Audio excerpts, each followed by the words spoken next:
Hola, en este video vamos a hablar de los vicios del consentimiento. Y para empezar, vamos a hacer un pequeño resumen sobre el acto jurídico. Hay distintos conceptos de acto jurídico por varios autores, pero podemos decir que, para la doctrina clásica, dice que el acto jurídico es la manifestación de la voluntad destinada a producir consecuencias jurídicas que pueden consistir en crear, modificar o extinguir derechos y obligaciones, y que produce los efectos queridos por su autor o por las partes, porque la ley sanciona dicha manifestación de voluntad. Los actos jurídicos pueden clasificarse en actos jurídicos unilaterales y bilaterales. Son actos jurídicos unilaterales aquellos que, para formarse, requieren de la declaración o manifestación de voluntad de una sola parte. Son actos jurídicos bilaterales o convenciones aquellos que, para perfeccionarse, necesitan del acuerdo de las voluntades de dos o más partes. Ahora explicaremos la diferencia entre voluntad y consentimiento. La expresión voluntad se usa para referirse a la intención de un acto jurídico unilateral y la expresión consentimiento se usa para referirse a la intención de un acto jurídico bilateral. El consentimiento podemos decir que es el acuerdo de voluntades de dos o más partes dirigido a lograr un resultado jurídico que consiste en la creación, modificación o extinción de derechos u obligaciones. Y las etapas para que se forme el consentimiento son la oferta y la aceptación. La oferta, también llamada propuesta o policitación, es el acto jurídico mediante el cual una parte, que se llama oferente, proponiente o solicitante, propone a otra la celebración de una convención en términos tales que para que dicha convención quede perfecta, baste la sola aceptación de la última. En cambio, la aceptación es el acto jurídico por el cual el destinatario de la oferta manifiesta su plena conformidad con ella, formándose el consentimiento. Hay que decir que tanto la oferta como la aceptación son actos jurídicos unilaterales. Nuestro Código Civil parte de la base de un consentimiento ya formado, por lo que en cuanto a la formación del consentimiento hay que remitirse a las normas del Código de Comercio, ya que en el Código de Comercio se regula la formación del consentimiento. Ahora veremos el acto jurídico y sus requisitos. Hay requisitos de existencia y de validez. Y los requisitos de existencia son la voluntad, el objeto, la causa y las solemnidades en aquellos actos que la ley la exige. Y los requisitos de validez son la voluntad exenta de vicios, la capacidad de ejercicio, el objeto lícito y la causa lícita. Como vemos, la voluntad exenta de vicios es un requisito de validez del acto jurídico. El acto no es válido si adolece de un vicio, como lo es el error, la fuerza y el dolo, que son vicios del consentimiento. La regla general respecto a la sanción de los vicios del consentimiento es la nulidad relativa, sin perjuicio respecto del error esencial y la fuerza física, que se explicará más adelante que existe una discusión sobre su sanción. El acto jurídico nace a la vida del derecho, pero no es válido, por lo que podemos anularlo. Solamente para recordar, no solo los vicios del consentimiento son sancionados con la nulidad relativa, sino también los actos de los relativamente incapaces y la omisión de cualquier requisito que la ley prescriba para el valor del acto en atención al estado o calidad de las partes intervinientes, que esto se llama las formalidades habilitantes. Entonces, en resumen, el error, la fuerza y el dolo son vicios del consentimiento, y la regla general es que sean sancionadas con nulidad relativa.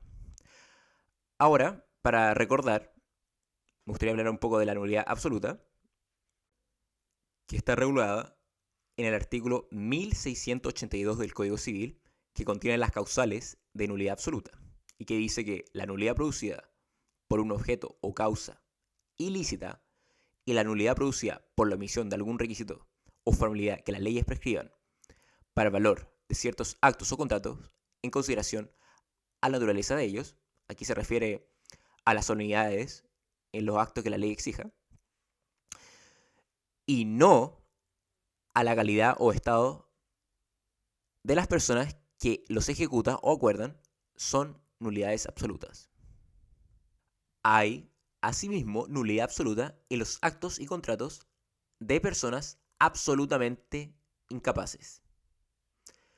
Cualquiera otra especie de vicio produce nulidad relativa y da derecho a la rescisión del acto o contrato.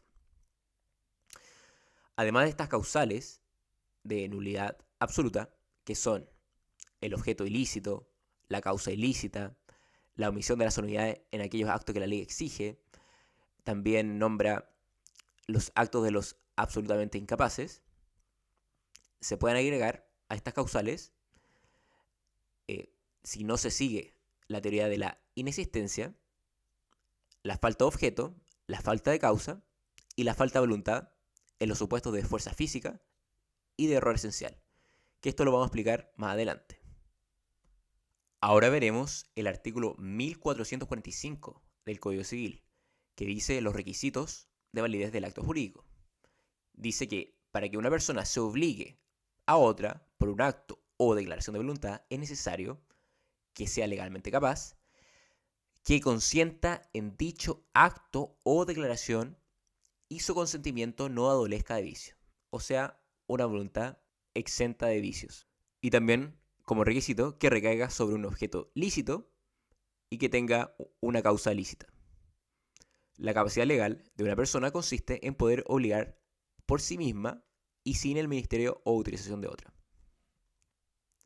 Y el artículo 1451 del Código Civil expresa los vicios de que puede adolecer el consentimiento son el error, fuerza y dolo. Algunos autores agregan la lesión enorme en los contratos que la ley indica, lo que también hacía el proyecto de Código Civil de 1853. Pero el actual código solo nombra el error y la fuerza y el dolo. En resumen, el acto jurídico tiene requisitos de existencia y de validez. Y los requisitos de validez está una voluntad exenta de vicios. ¿Y cuáles serían estos vicios del consentimiento? El error y la fuerza y el dolo. Por lo tanto, si en un acto jurídico se encuentra presente el error y fuerza del dolo, quiere decir que nuestro acto jurídico estaría siendo afectado un requisito de validez de este. Y podría ser anulado por nulidad relativa, ya que esta es la regla general respecto a los vicios del consentimiento. Ahora explicaremos en qué consiste el error, la fuerza y el dolo. Y vamos a comenzar con el error. Podemos decir que es la falsa noción o concepto equivocado que se tiene de una cosa, de un hecho, de la ley o norma jurídica o de una persona. La regla general apunta a que cada uno es responsable de sus propios actos. Por lo tanto, solo excepcionalmente podrá admitirse que alguien invoque su propia equivocación para pedir la ineficacia de un acto jurídico, debiendo acordarse al efecto el adagio de que el derecho no protege a las personas descuidadas. O sea, nadie puede alegar a su favor su propia torpeza. El error debe cumplir con los siguientes requisitos para que opere como vicio de voluntad. Primero, el reconocimiento legal. La ley debe reconocer que el error pueda viciar la voluntad. Solo en dichos casos se producirá este efecto. La excusabilidad. El error solo viciará la voluntad cuando se trate de una equivocación excusable, lo que significa que cualquier persona en la misma circunstancia actuando con mediana diligencia podría haber incurrido en esa equivocación. Y también la determinación. El error, para viciar la voluntad, debe ser determinante, a tal punto de que no haberse producido dicha equivocación, no se habría celebrado el contrato o ejecutado el acto. Y la clasificación del error se clasifica en error de derecho y error de hecho. Comenzando con el error de derecho. A este respecto, el artículo 1452 del Código Civil señala que el error sobre un punto de derecho no vicia el consentimiento. Quien presta su consentimiento no podrá más tarde excusarse de cumplir alegando que su voluntad ha sido determinada por un error de derecho. En consecuencia, el contrato celebrado con error de derecho es válido y produce sus efectos. Desde la perspectiva de los actos jurídicos unilaterales, en Ronald Corral cita el artículo 1058 del Código, que dice que la asignación que pareciere motivada por un error de hecho, de manera que sea claro que sin este error no hubiera tenido lugar, se tendría por no escrita, como una ratificación del artículo 1452, puesto que admite que una asignación testamentaria se tenga como no escrita solo cuando ella parezca motivada por un error de hecho. A contrario sensu, no podría alegarse esta circunstancia cuando la asignación testamentaria se origina por un error de derecho. Hay un caso excepcional que un error de derecho puede viciar el consentimiento, que está en el artículo 2297 del Código Civil, que dice que se podrá repetir aún lo que se ha pagado por un error de derecho cuando el pago no tenía por fundamento ni aún una obligación puramente natural. En otras palabras, el legislador admite en este caso que el fundamento de la acción restitutoria esté precisamente en el error de derecho de que ha sido víctima el demandante, como podría ocurrir, según Arturo Alessandri, con quien paga un impuesto que ha sido derogado o cuando el supuesto de la norma tributaria no se le aplica, es decir, cuando el pago no tuvo por fundamento una obligación civil ni natural. En resumen, el error de derecho no vicia el consentimiento. Por lo tanto, cualquier acto jurídico o contrato celebrado con un error de derecho es válido y produce sus efectos.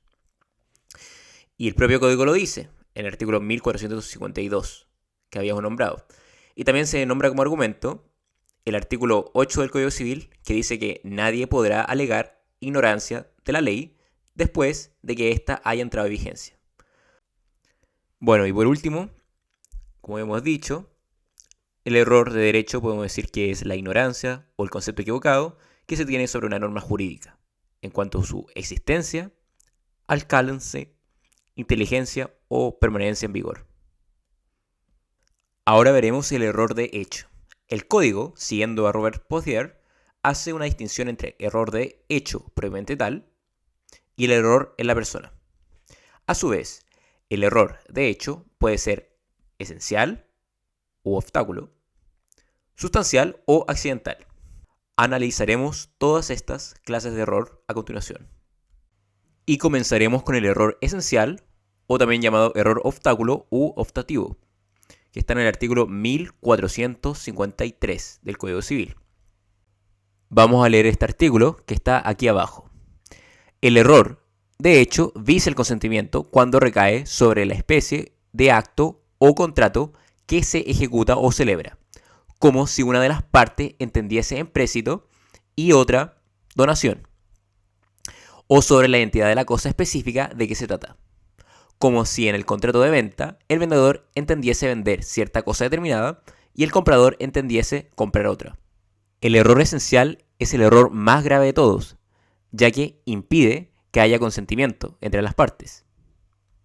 En este caso, el error más que viciar la voluntad impide la formación del consentimiento, por lo que el acto no logra adquirir existencia jurídica, al no haber consentimiento, ya que en realidad no ha existido acuerdo de voluntades.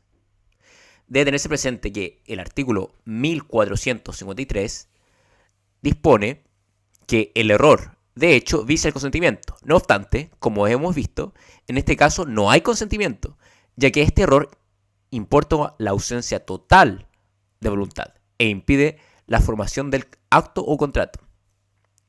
Por ello, se le denomina en doctrina como error obstáculo u optativo o impediente.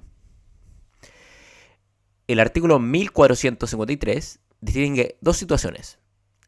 Error in negotio, cuando el error recae sobre la especie de acto o contrato que se ejecuta o celebra, como si una de las partes entendiese empréstito y otra donación, y el error in corpore, cuando el error recae sobre la identidad de la cosa específica de que se trata, como si en el contrato de venta el vendedor entendiese vender cierta cosa determinada y el comprador entendiese comprar otra. Ahora veremos la sanción del error esencial, lo que se ha discutido por la doctrina. Para algunos autores, la sanción sería la inexistencia, ya que falta un requisito de existencia del acto jurídico, que es la voluntad. Por lo tanto, como falta la voluntad, y es un requisito de existencia del acto jurídico, dicen que este acto sería inexistente. Por lo tanto, ante el error esencial, la sanción sería la inexistencia, por faltar un requisito de existencia del acto jurídico. Para otros, como Ramón Domínguez, si bien reconocen que el error esencial impide la formación del consentimiento, estiman que la sanción es la nulidad absoluta, ya que el código no recoge la inexistencia. La Corte Suprema resolvió que la existencia de este error importa la ausencia de consentimiento y acarrea por lo mismo la nulidad absoluta del contrato al faltar un requisito sin el cual no puede generar obligaciones atendidas a su naturaleza. Por lo tanto, otros autores alegan que la sanción ante el error esencial sería la nulidad absoluta, ya que el código no regula la institución de la inexistencia.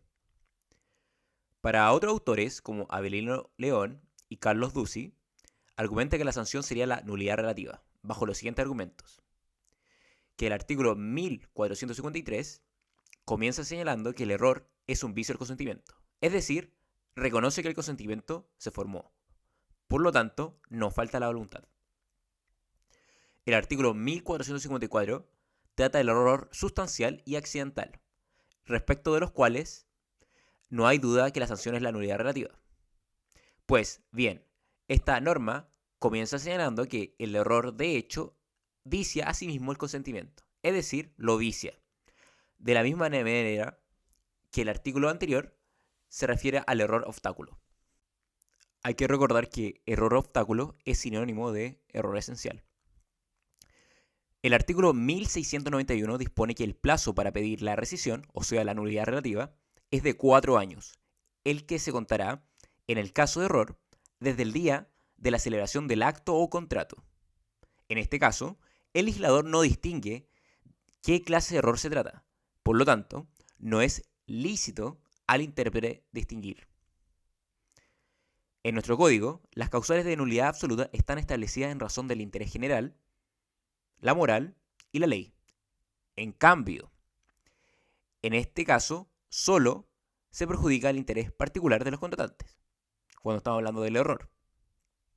El profesor Enar Corral agrega lo anterior, o sea, siguiendo con la misma línea de argumentos de la nulidad relativa, que el error esencial es, sobre todo, un error y no una falta de consentimiento, existiendo una apariencia de negocio jurídico, que requiere de una declaración judicial que lo invalide, descartando la nulidad de pleno derecho, o sea, descartando la inexistencia. Y para terminar, me gustaría decir que cuál es la importancia de determinar cuál es la sanción aplicable, es que dependiendo si es la nulidad absoluta o relativa, también cambia los plazos para alegarla. Como hemos dicho, la nulidad relativa tiene un plazo para alegar de 4 años, contados de la celebración del acto o contrato. Y, en el caso de la nulidad relativa, en tal caso solo puede alegarla aquel cuyo beneficio se establece. Y también la nulidad relativa se puede ratificar, cosa que no puede suceder con la nulidad absoluta. Ahora bien, hoy en día, ¿cuál se sigue más? Yo diría, y así lo dice la jurisprudencia, la sanción de nulidad absoluta.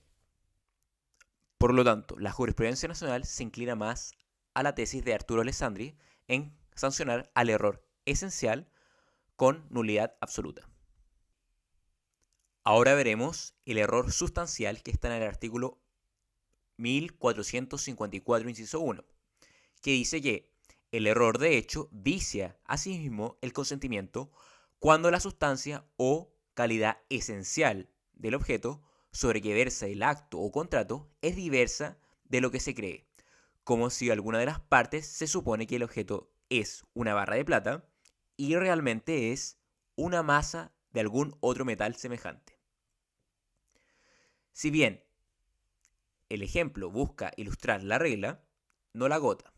Así la doctrina y la jurisprudencia han coincidido en que no se trata únicamente de la materialidad de la cosa.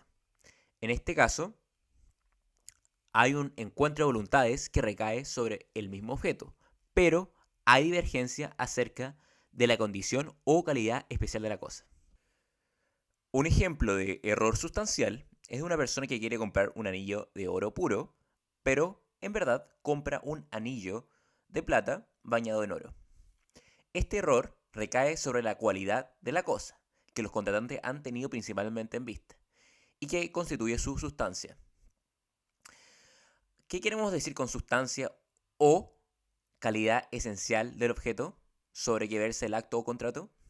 Arturo Alessandri define la sustancia como la materia de que se compone el objeto.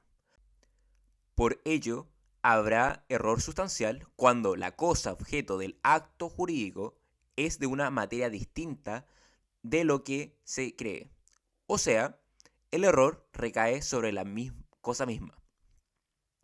Según Víctor Vial, se trata de una apreciación estrictamente objetiva y material. Así señala, por ejemplo, la persona que cree comprar vino y en realidad está comprando vinagre. Entonces, cuando hablamos de la sustancia sobre que versa el acto contrato, podemos pensar en el ejemplo que habíamos dicho del anillo, que ahí el error recae sobre su sustancia. En cambio, cuando hablamos sobre la calidad esencial del objeto, las cualidades esenciales son aquellas que dan al objeto una fisionomía propia que lo distingue de los demás, como pueden ser su antigüedad o su valor histórico o su origen, como seda proveniente de la India. Agrega Víctor Vial que se trata de una cosa eminentemente subjetiva y tiene relación con la intención de las partes, con los motivos que éstas tienen para contratar. Podemos ver, por ejemplo, una persona que quiere comprar un cuadro de Van Gogh, pero en realidad termina comprando un cuadro de Monet. Y como ven, no es cualquier cuadro, sino de un artista específico que nos motivó a contratar. Existe una pequeña discusión respecto al concepto de calidad esencial. Los autores se han dividido en dos criterios para determinarla, uno objetivo y otro subjetivo. Los que están a favor de una posición objetiva dice que debe estarse a la materia de que la cosa está hecha, independientemente de la pretensión de las partes. Para estos efectos se tomará en cuenta lo que normalmente se entiende como calidad esencial o atributos principales, que dan a una cosa su fisionomía propia, la que debe ser perceptible para cualquier persona media colocada en la misma situación de las partes. Y los que están a favor de un criterio subjetivo, la cualidad esencial es aquella que ha sido primordial para los contratantes, es decir, deberá ella ser buscada en la apreciación o voluntad interna de las partes, en la intención del que padece el error. El error sustancial visa el consentimiento cuando recae sobre la sustancia o calidad esencial del objeto sobre que versa el acto o contrato. Y la sanción es la nulidad relativa del acto o contrato, la que podrá demandar la parte que ha incurrido en dicho error. Ahora veremos el error accidental, que está en el artículo 1454, inciso 2, que dice: el error acerca de otra cualquiera calidad, o sea, no esencial, de la cosa no vicia el consentimiento de los que contratan, sino cuando esa calidad es el principal motivo de una de ellas para contratar, y este motivo ha sido conocido de la otra parte. Se concluye de esta norma anterior que las cualidades accidentales son todas aquellas que no tienen el carácter de esenciales. El artículo en comento dice: de otra cualquiera calidad de la cosa. Arturo Alessandri define las cualidades accidentales como aquellas que ordinariamente son indiferentes para determinar la voluntad. Pablo Rodríguez agrega que no afecta la identidad intrínseca del objeto. Ramón Domínguez dice que se trata de aquellas particularidades del objeto que no influyen, por regla general, en la motivación de la voluntad y por lo tanto no tienen incidencia en la validez del negocio. En otros términos, podemos concluir que la calidad accidental será cualquiera que no constituya una calidad esencial o determinante. Por regla general, esta clase de error no vicia el consentimiento, ya que se trata de calidades que no son relevantes y no determinan a las partes en contratar. Por ejemplo, señala Arturo Alessandri, si compro un libro de edición uniforme, creyendo, entre otras cosas, que es de papel pluma, y resulta que es de papel corriente, este error no destruye el consentimiento. Por excepción, el error en dichas cualidades viciará el consentimiento cuando cumpla con dos requisitos señalados por la misma norma. Primero, que esa calidad de la cosa haya sido el principal motivo de una de las partes para contratar. Y segundo, que este motivo haya sido conocido de la otra parte. En resumen, el error accidental no vicia el consentimiento, al menos que concurran dos requisitos, que en ese caso sí viciaría el consentimiento. Primero, que la calidad de la cosa haya sido el principal motivo de las partes a contratar, y segundo, que este motivo haya sido conocida por la otra parte. Si bien el artículo 1454, hay que recordar que este artículo en su inciso 1 nombra el error sustancial y su inciso 2 nombra el error accidental, hace referencia a los actos jurídicos bilaterales. Esto no significa que este tipo de error no pueda recaer en actos unilaterales. En este caso, habrá que determinar cuál fue el motivo principal que llevó a ejecutar el acto. Por lo tanto, esta clase de errores no recaen solamente en los actos jurídicos bilaterales, sino también en los actos jurídicos unilaterales. En la medida que se configuren las exigencias del 1454, inciso 2, o sea, el error accidental, la sanción será la de nulidad relativa del acto o contrato. Entonces, tanto el error sustancial como el error accidental son sancionados con nulidad relativa.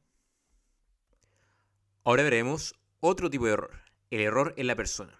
El artículo 1455, inciso 1, dispone: el error acerca de la persona con quien se tiene la intención de contratar no vicia el consentimiento, salvo que la consideración de esta persona sea la causa principal del contrato. Por regla general, el error en la persona es irrelevante para el fin que se persigue celebrar el acto o contrato. Desde una visión económica, la convención es un medio para obtener la satisfacción de necesidades. Así, al comprador le da igual quién era dueño de la cosa, y al vendedor solo le interesa recibir el precio, no de quién provenga.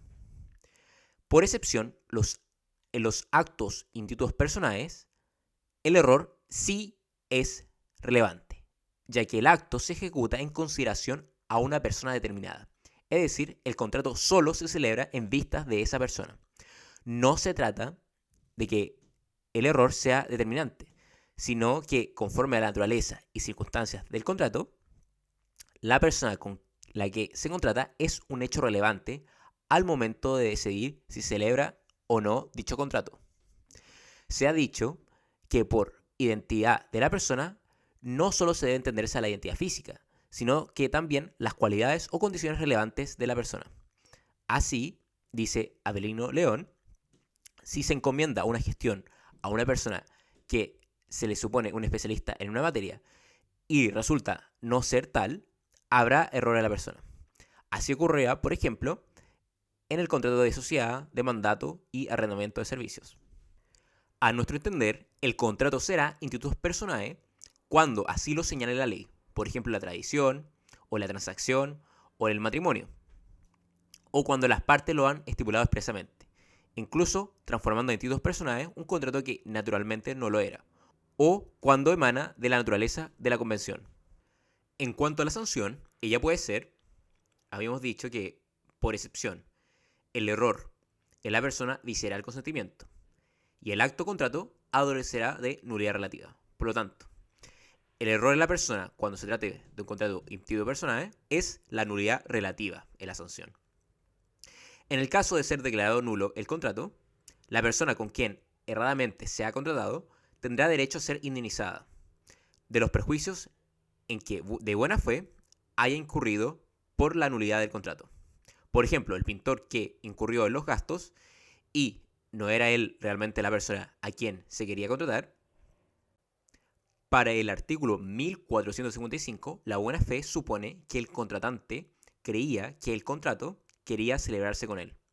La mala fe, en cambio, se configura sabiendo esa persona que el otro contratante no quería contratar con él, sino con un tercero, es decir, hay dolo u ocultamiento.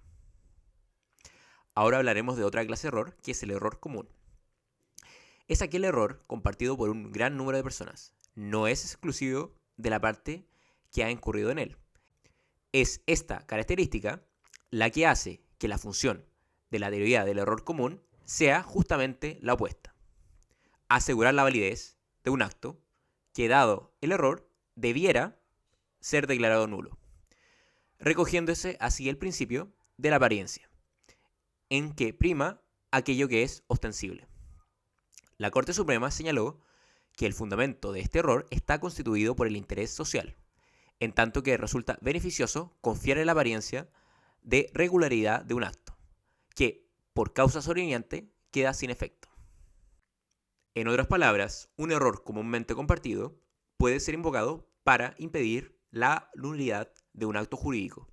Es decir, el error, en lugar de viciar su consentimiento, por tener la particularidad de ser común, sanea el acto que debía ser nulo.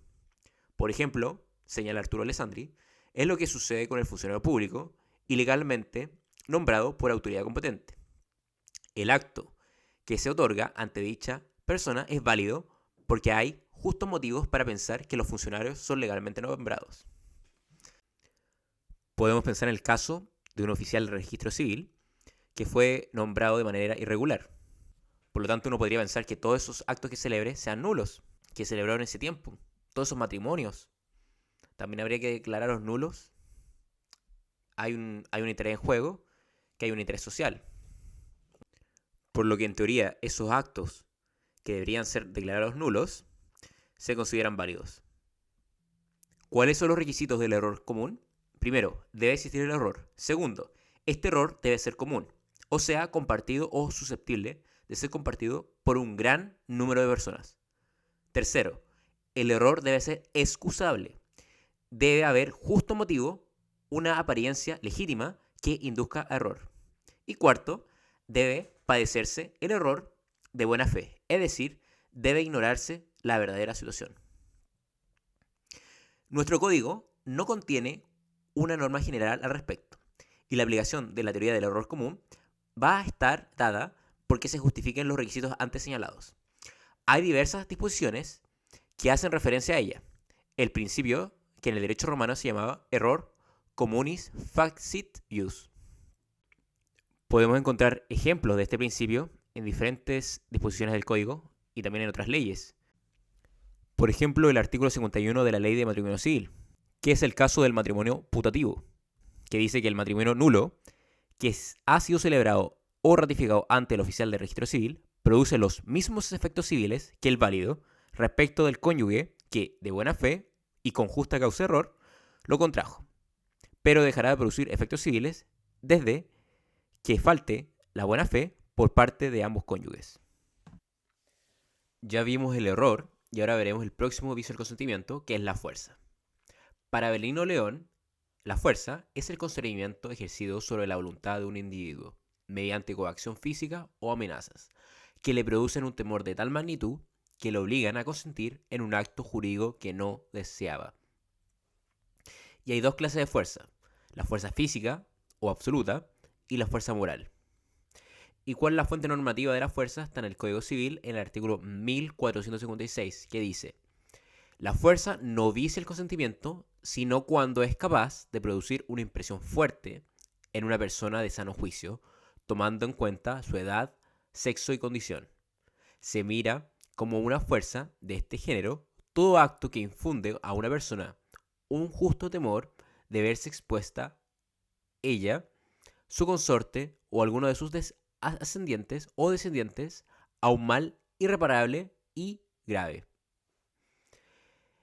Y el inciso 2 dice, el temor reverencial, esto es, el solo temor de desagradar a las personas a quien se debe sumisión y respeto, no basta para viciar el consentimiento. Vamos a comenzar hablando de la fuerza física.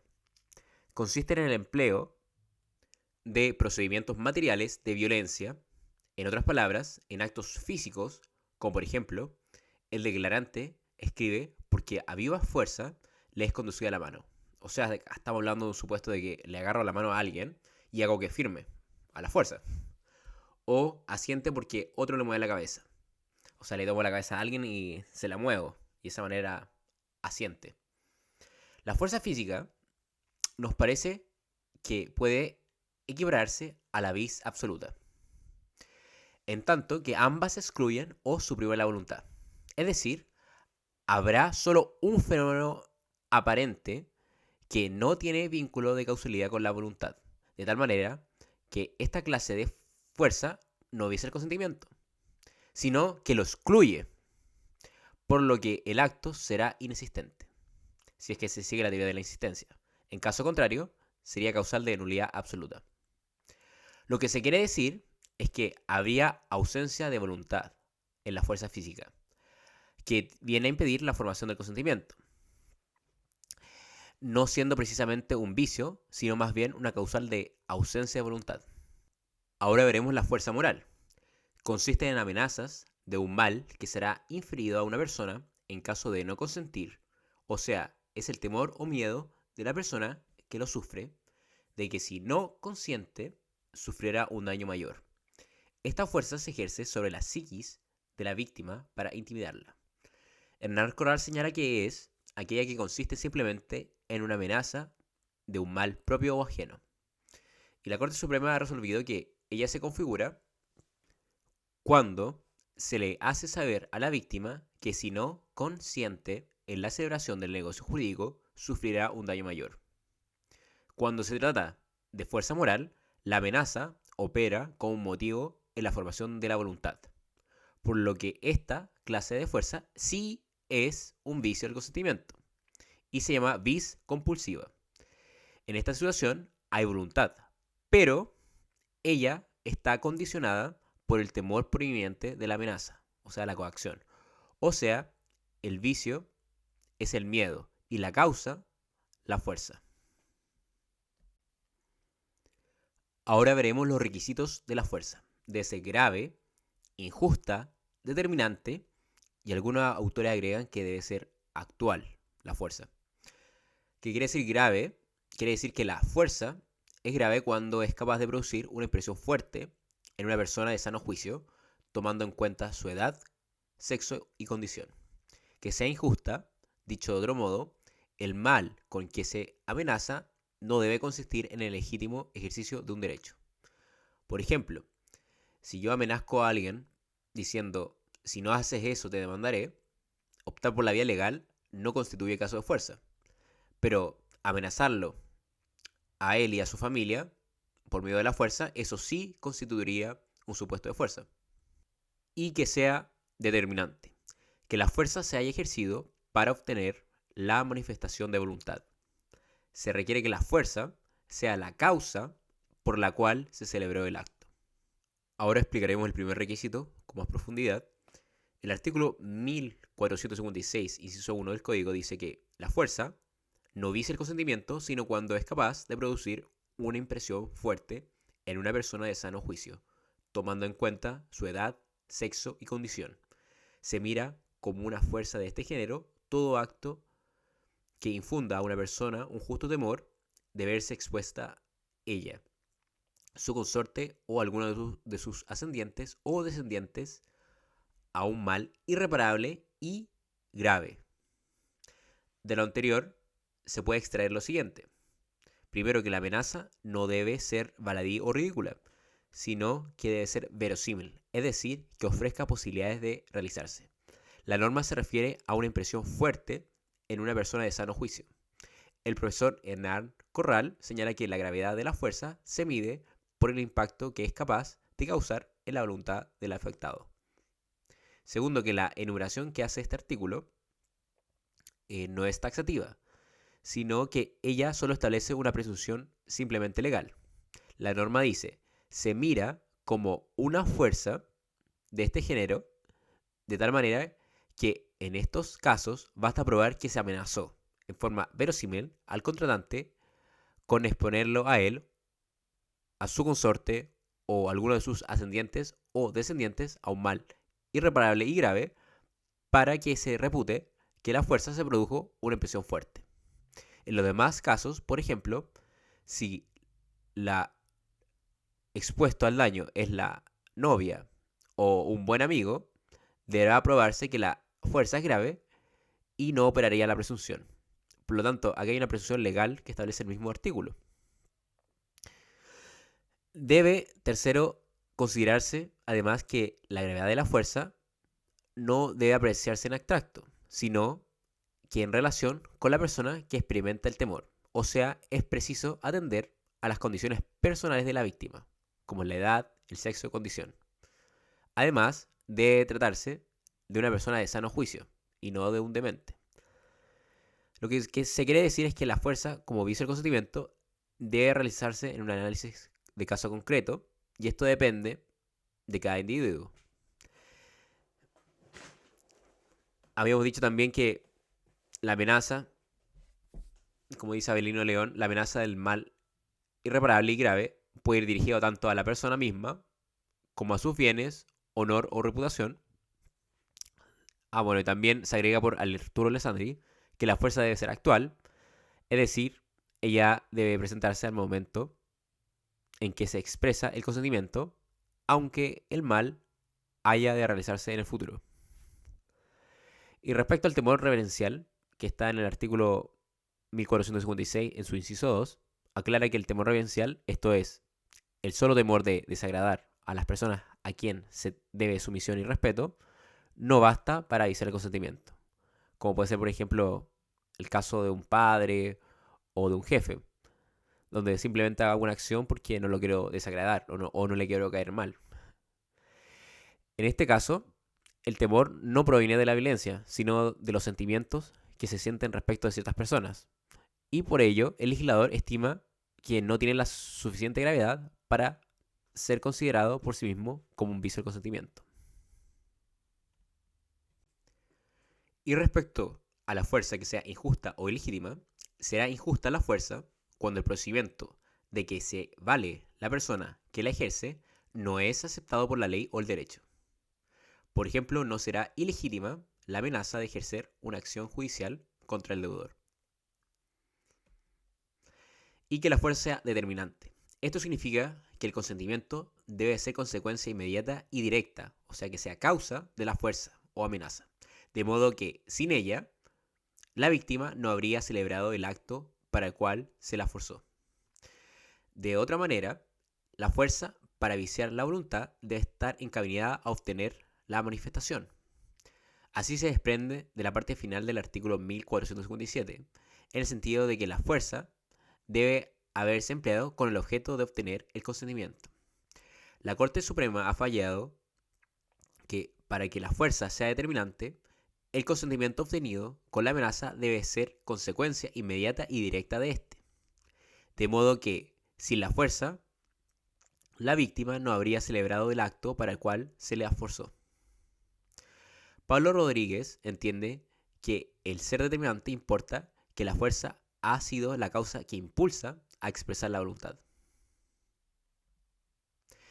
Y pasando a otro tema, respecto al origen de la fuerza, para el legislador es indiferente que la fuerza provenga de alguna de las partes o de un tercero. De esta manera, el artículo 1457 dispone que para que la fuerza vice el consentimiento, no es necesario que la ejerza aquel que es beneficiado por ella. Basta que se haya empleado la fuerza por cualquier persona con el objeto de obtener el consentimiento. Una aplicación de lo anterior pone manifiesto que en los actos jurídicos unilaterales, en los cuales la fuerza necesariamente debe provenir de un tercero.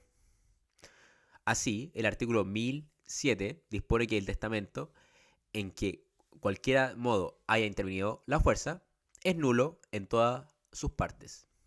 Por lo tanto, la fuerza también se puede dar en los actos jurídicos unilaterales. Ahora hablaremos de un caso teórico respecto al estado de necesidad que se ha discutido en la doctrina. En la doctrina se plantea la duda de si solo los actos humanos pueden constituir la coerción, o si también las fuerzas o circunstancias externas la configuran. Por ejemplo, hay un capitán de un barco que navega en alta mar y ofrece llevar a un sobreviviente de un naufragio que está ahí varado en el medio del océano, pero le ofrece llevarlo en el barco por un monto excesivo. Y obviamente esta persona acepta ese monto porque es la única forma de salvar su vida. O otro caso puede ser que de estado de necesidad es que una persona esté en muy mala situación económica que lo lleve a celebrar un negocio de forma tal que en condiciones normales no lo habría hecho o aceptado. Entonces, en todos estos supuestos estados de necesidad, ¿uno podría alegar fuerza? Bueno, se puede pedir luego la nulidad de este acuerdo. En general se estima que el estado de necesidad no constituye el vicio de la fuerza, ya que no es determinante, es decir, el hecho de que lo motiva no está encaminado a obtener una manifestación de voluntad en cierto sentido, más bien a superar la situación en que se está. Además, la fuerza debe provenir de un hecho del hombre, no de la naturaleza, o de las circunstancias o del entorno. En apoyo de esto último debe considerarse el artículo 1457 que dice cualquier persona. Fuera del ámbito patrimonial civil, en el ámbito del derecho de familia, la falta de consentimiento libre y espontáneo en el matrimonio, la fuerza es causal de nulidad del matrimonio. El artículo 8 de la Ley de Matrimonio Civil admite que las circunstancias externas sean uno de los orígenes del vicio de la fuerza. Entonces, en el ámbito matrimonial, podemos ver que la fuerza es mucho más amplia en su concepto en comparación con el ámbito patrimonial civil. Ahora hablaremos de la sanción de la fuerza. La sanción para la fuerza moral, que es vicios de la voluntad o del consentimiento, es la nulidad relativa. Para la fuerza física, será la inexistencia o nulidad absoluta por falta de voluntad o consentimiento. Ya hablamos del error, de la fuerza, y ahora nos queda solamente hablar del dolo, como vicio del consentimiento. El artículo 44, inciso final del Código Civil, contiene un concepto general de dolo que no se limita a los vicios del consentimiento, al señalar que consiste, el dolo, la intención positiva de inferir injuria a la persona o propiedad de otro. Entonces, en el mismo Código Civil encontramos una definición de dolo, como la intención positiva de inferir injuria a la persona o propiedad de otro.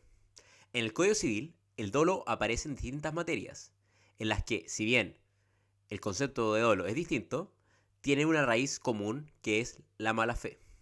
Y en esta materia son, como podemos hablar del dolo como elemento constitutivo del delito civil, específicamente al integrar el elemento subjetivo del ilícito. También el dolo lo podemos ver como elemento agravante en la responsabilidad contractual, caso en el cual el dolo es un elemento del incumplimiento de la obligación. Y también podemos ver el dolo como un vicio del consentimiento en los actos jurídicos, que este es el aspecto que nos importa en este video. Por lo tanto, encontramos distintas manifestaciones del dolo en el Código Civil, tanto en la responsabilidad extracontractual como en la responsabilidad contractual, y también en el ámbito como un vicio del consentimiento de los actos jurídicos. Ahora bien, el dolo como vicio del consentimiento podemos definirlo como las maquinaciones fraudulentas trampas o engaños empleados para inducir y que de hecho han inducido a una persona a otorgar un acto o celebrar un contrato que sin mediar dichas maquinaciones no hubiera celebrado o lo hubiere hecho en términos diversos. Así podemos definir el dolo como vicio de la voluntad o del consentimiento. También para Luis Claro Solar dice que el dolo como vicio de la voluntad es toda especie de maniobras reprobadas por la buena fe que una persona emplea para hacer que otra persona incurra en un error que lo determina contratar. Avelino León señala que es la acechanza o artificio empleado con el propósito de inducir a error a una persona o de mantenerla en el error en que se encuentra a fin de decidirla a consentir. Carlos Ducci afirma que es el que ejercita una de las partes para obtener el consentimiento de otra o para que ese consentimiento se preste en condiciones determinadas. La Corte de Apelaciones de Santiago falló que lo que constituye la esencia del dolo son los procedimientos o maniobras ilícitas de que una persona se vale para engañar a otra o mantenerla en el error en que ella se encuentra a fin de inducirle a celebrar el contrato. El dolo provoca o permite mantener un concepto errado de la verdad en la persona que contrata bajo su influencia, en razón de lo cual, en definitiva, presta su consentimiento. ¿Cuáles son los elementos constitutivos del dolo como vicio del consentimiento? Hay un elemento psicológico, que es la intención positiva o verdadera de realizar algo contrario a derecho, la intención o propósito de engañar. Hay un elemento material, que son los hechos concretos, acciones u omisiones que se manifiestan o realizan esa intención. Y también algunos autores agregan que haya causado daño. La Corte Suprema falló que no es necesario que se consume el perjuicio o daño que lo determinó. Lo esencial es la intención de dañar. A nuestro juicio, esta doctrina es correcta en el caso del dolo del vicio del consentimiento.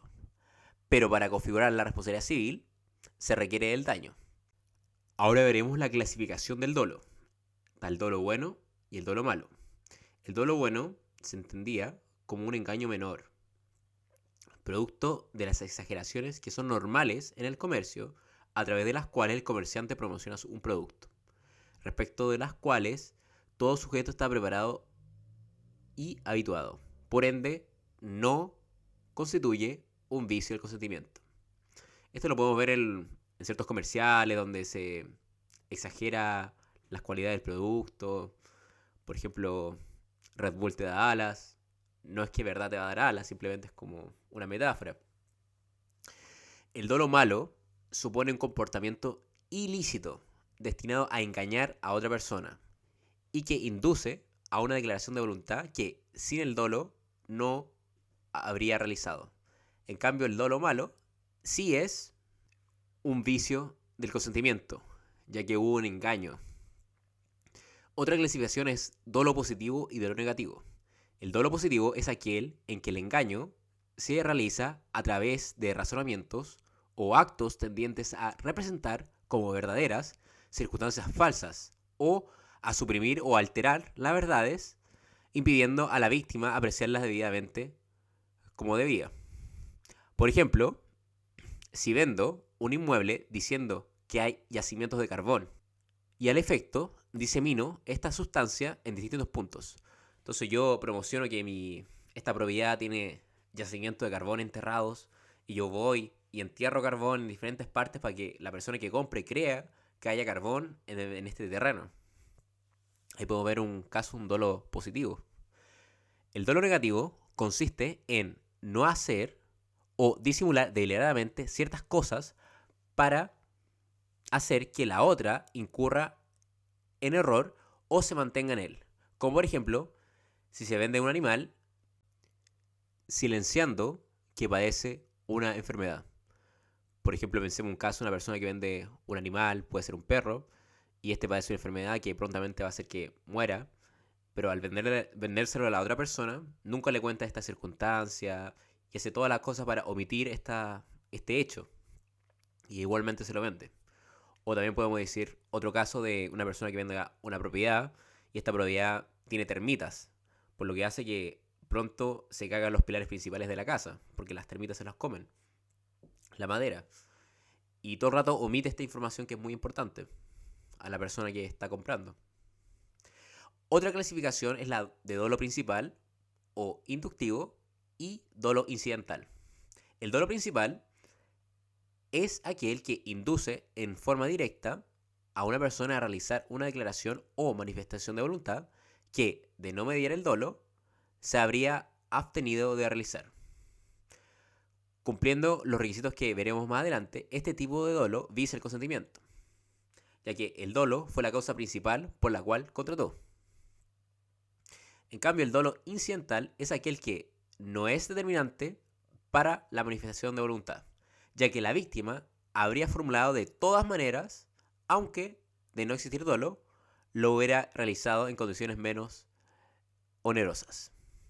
Es decir que si no hubiera estado el dolo, de que hubiera estado o no estado, igualmente habría contratado, pero quizás lo habría hecho en circunstancias diferentes. Ahora veremos los requisitos del dolo como vicia el consentimiento. El artículo 1458, inciso 1, dispone: el dolo no vicia el consentimiento, sino cuando es obra de una de las partes y cuando además apareciese claramente que sin él no hubieran contratado. De la norma transcrita se sigue que los requisitos deben cumplirse copulativamente, siendo ellos, primero, que sea determinante, es decir, cuando aparece claramente que sin el dolo las partes no hubieran contratado. De ello se deduce que el dolo debe ser anterior o simultáneo al consentimiento, ya que el posterior no es determinante. Y segundo, que debe ser obra de una de las partes. La mayoría de los autores excluye el dolo que ha sido obra de un tercero. Con todo, Pablo Rodríguez señala que a este respecto existen tres hipótesis. Cuando uno de los contratantes ha intervenido en los hechos destinados a inducir o engañar a su contraparte, aquí hay participación directa. Cuando el engaño se produjo por encargo del contratante que se aprovecha de él, aquí hay participación por inducción. Y cuando, conociendo el error que sufre el contratante, su contraparte se abstiene de advertir y despejar el error.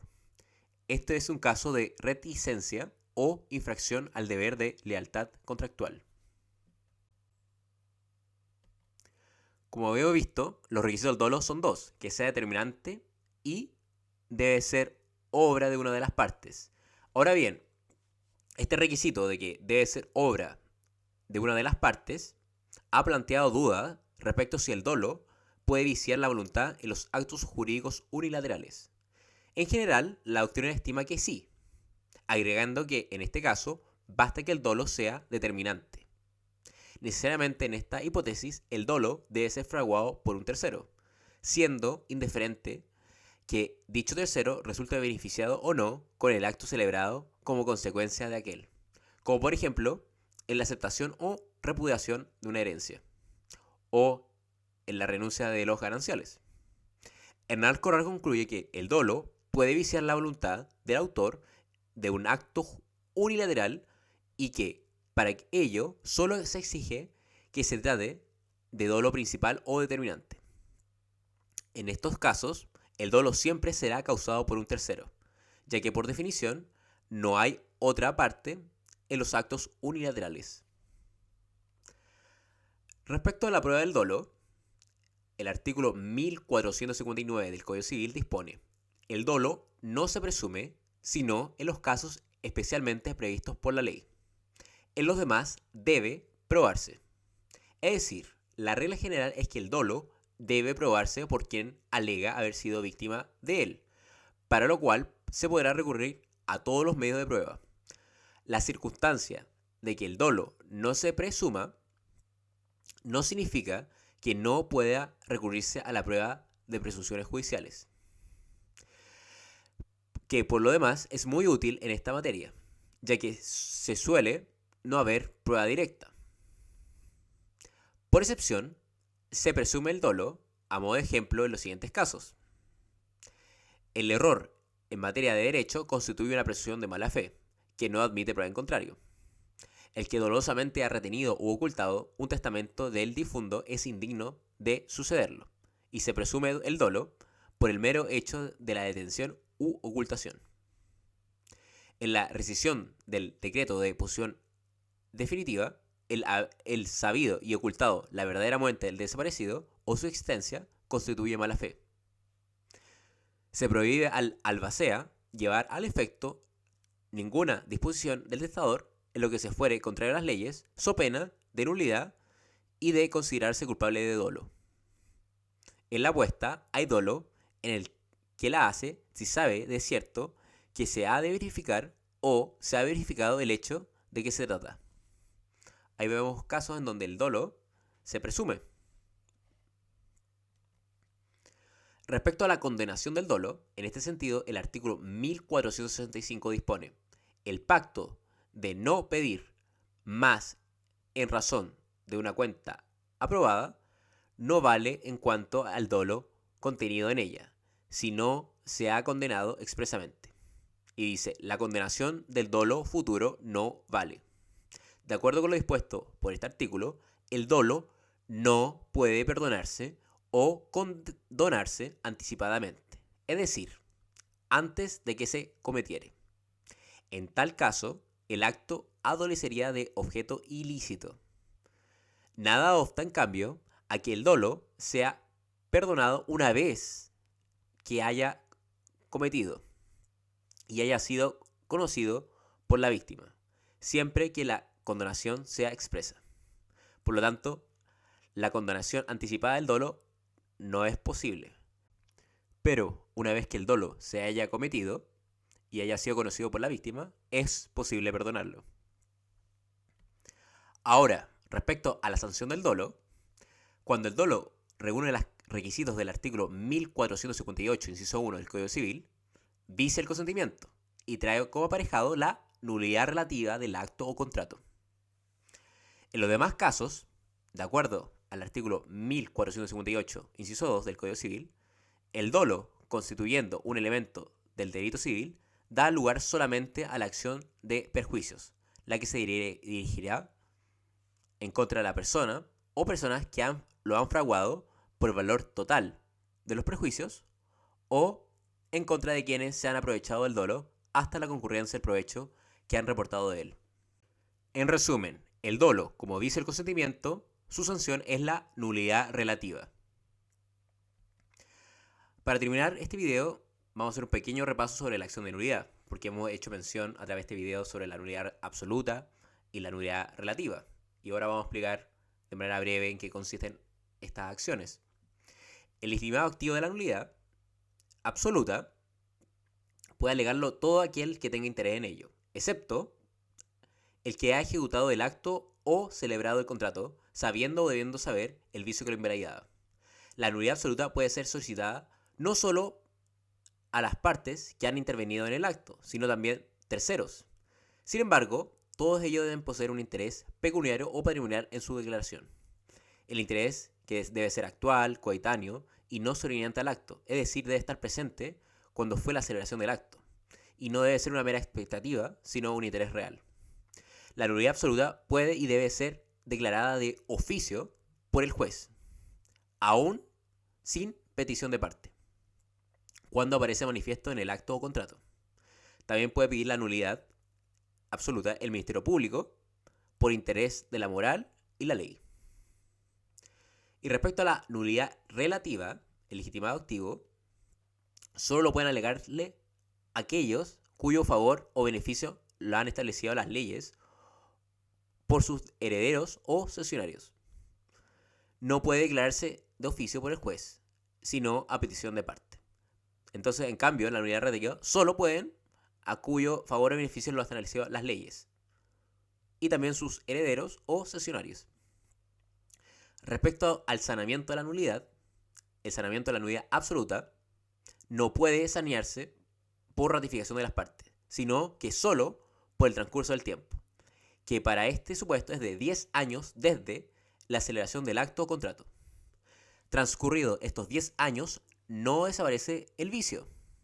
Lo que ocurre es que opera la prescripción extintiva de la acción de nulidad.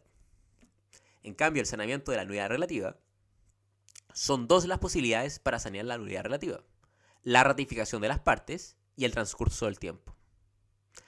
En este punto existe una diferencia significativa entre la nulidad relativa y la nulidad absoluta, toda vez que la nulidad relativa sí puede sanearse por la sola voluntad de las partes mediante la llamada ratificación. Y respecto al transcurso del tiempo, aquí el plazo es menor. El plazo de prescripción extintiva, en este caso, es de 4 años. Y se cuenta diferente. El caso de la fuerza se cuenta desde que la fuerza ha cesado. El caso de la incapacidad, estamos hablando acá de supuestos de un menor adulto, desde que haya cesado la incapacidad. Por ejemplo, desde que alcanza la mayoría de edad. Y respecto al error o el dolo, se cuenta el tiempo desde la celebración del acto o contrato. Y en el caso de los herederos titulares, si son menores de edad, el plazo o saldo de este se cuenta desde que alcance la mayoría de edad. Y en caso de que sean mayores de edad, el plazo o saldo se cuenta desde la muerte del causante. Igualmente hay un límite general. En ningún caso podrá pedirse la nulidad una vez transcurrido 10 años desde la celebración del acto o contrato. ¿Y cuál es el efecto de la nulidad? Esto está en el artículo 1687 del Código Civil.